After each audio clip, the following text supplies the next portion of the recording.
Okay, good morning. This is a R2R Road to Resolution video that we're doing at this particular point.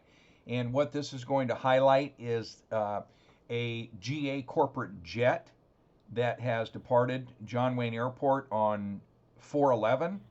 That's April 11th at 1832. And this GA corporate jet broke federal FAA speed laws within the departure corridor, which is our community. Not only did he break the speed laws, and we'll show you point A and part B, but this aircraft did not fly the parameters of R2R NADP1, and because of that, he broke the law. And number two, most importantly, he won't be counted in the JWA access and noise quarterly report. So not only did the community have to bear a lawbreaker 2 times, part A and part B, but also as it was a speeding aircraft, and speeding thrusting aircraft equals a very loud noise event, because he was able to get through the corridor fast enough, the way the metrics is set up for capture in the quarterly noise report, he won't be included in the quarterly noise report. So a double hit for the community. So let's go ahead and watch this plane, this aircraft, take off through our community. Yeah, just to comment on that, the noise requirement from the office is a 65 decibel minimum for 10-second exposure. So when an aircraft goes this fast, it normally only exposes noise at that level for about 5 to 6 seconds. So if we look here, just going over the 73, this guy is 600 feet, incredibly low. You know, we've got another flight that we're able to pull up here, which is the Spirit Air, which is a larger aircraft. And this is a Class E aircraft, and you can see as he comes up over the top of the 73. This is a commercial carrier. He's over double the altitude of what it is that this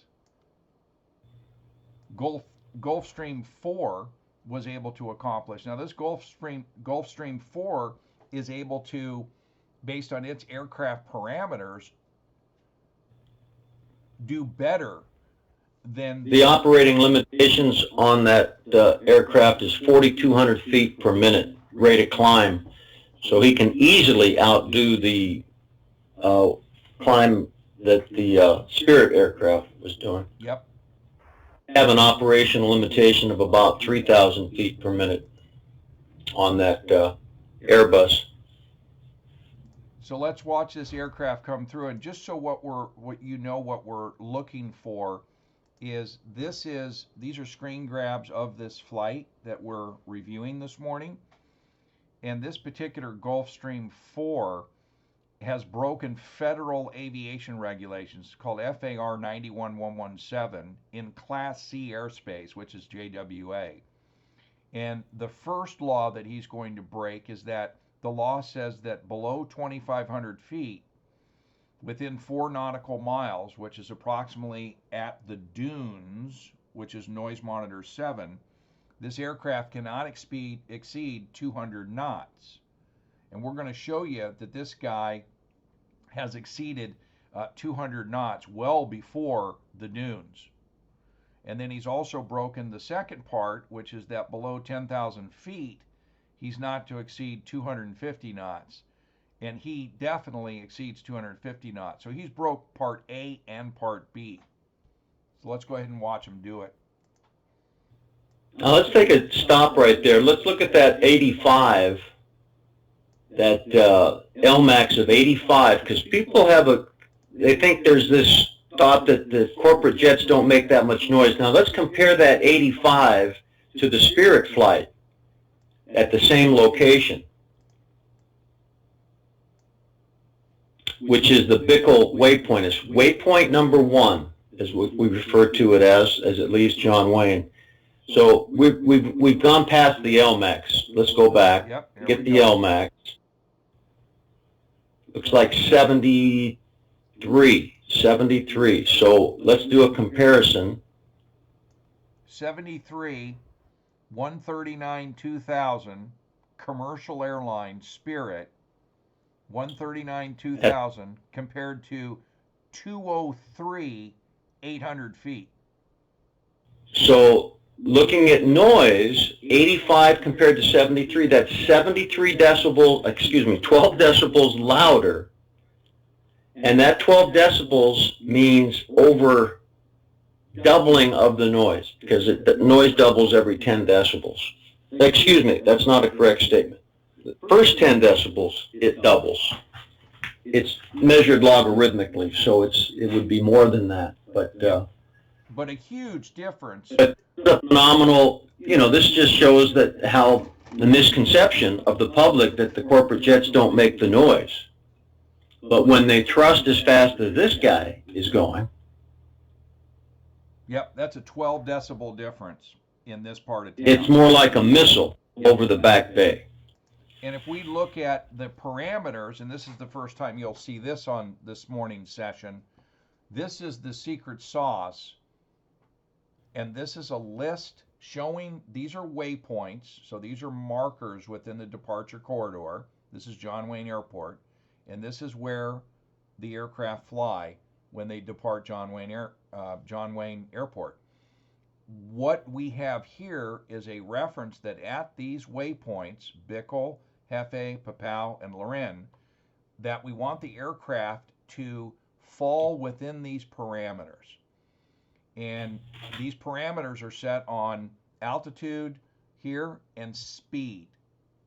So if the aircraft at Bickle is between 2,000 and 2,300 and doing within this 140 to 150 knots, this aircraft at this particular point should be at its lowest noise level. And that's proved already based on what you've seen here this morning. And that is that this flight, which is the Spirit at this particular location, by flying the parameters 139 to 2000, we look here, 140, 150 is a little fast, but he's well within the altitude, that this flight compared to someone who's not doing it is 12. He's actually lower in speed than the parameters. Yeah, correct. Yeah, sorry, misstatement. Lower in speed compared to, we want him at 140 to 150, so he's on this side of the speed. So he's actually doing lower speed within the range of the altitude compared to this guy who is going faster and much lower, and the difference is 12 decibels in our community. This is very, very important statement right there. It's huge. So, and this is the nature of our problem, is we have low, fast aircraft going through the back bay. And thrusting. And when they thrust, that's 50% of the noise makeup, and that's not good for our community. So again, the secret sauce is here for this particular class E and GA corporate jet. When these parameters are flown by the pilots, we have a significant reduction in noise in our community. And what you've already seen in our analysis and workshop this morning is that at this one particular waypoint, the first one, we've already proven that if you don't fly the parameters of R2R, you're 12 decibels, comparing these two flights, in increase in noise, which is more than double of the noise at this particular location. Dennis, can you pull up the noise limitation based on settlement agreement for the GA aircraft at Noise Monitor 3? I don't have that available on the graph, but I can tell you I'm looking at a printout at my desk, and it's 101.1 decibels at Noise Monitor 3. So the aircraft, the GA, what did it register? 85? The aircraft here was an 85 LMAX. On an SCNEL, once that translates, will be closer to 95, so it's still 6 decibels below the settlement agreement. And let's keep in which mind, is off the charts. Which is off the charts. And let's keep in mind too, as this aircraft takes off past noise monitor 3, and we're talking GA, daytime, if you look at the settlement agreement, there are no limits through the corridor for GA corporate jet, which is mind-boggling that that's the case.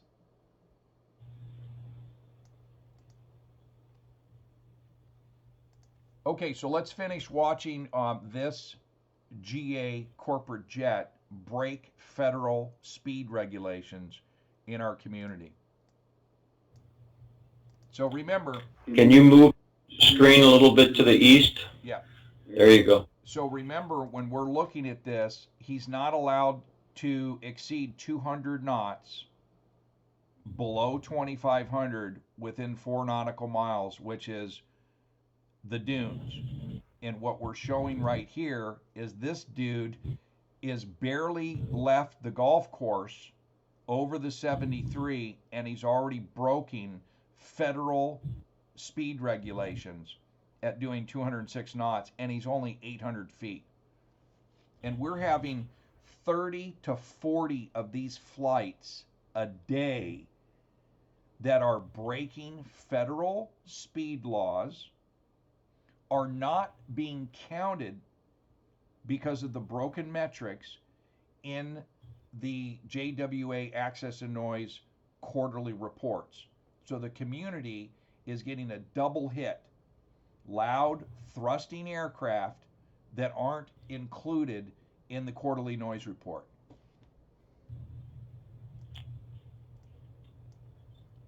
So let's watch him go through and see where it is that under 10,000 feet, he breaks 250 knots. And then, Well, I think you should stop it at noise monitor 6, 82, and do a comparison okay, to the Spirit. he's getting close to 250. And there he goes. He's not even at noise monitor 6, or he's close to it, and he's already at 250 knots. And the law is... Yeah, you have to just go back just a tad to get to the LMAX of 82. Yeah, so the law is he can't exceed 250 below 10,000.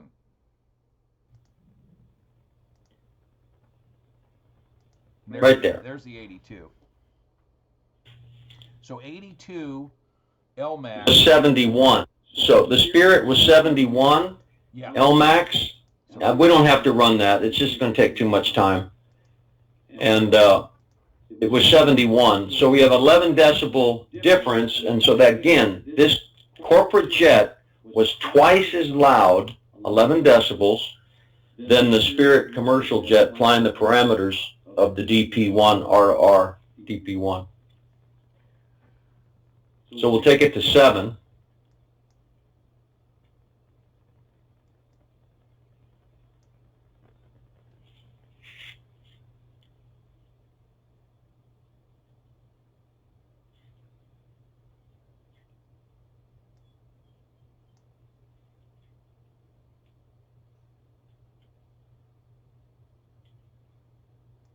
And here's where he really just starts to thrust. 253 already. You'll see a speed increasing.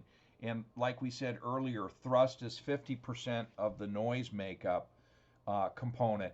So as this guy starts to go over Balboa Island, this was an extremely loud noise event. And this particular point in the departure corridor, this guy should be close to 4,500 feet in elevation, and he's at 3,500 feet.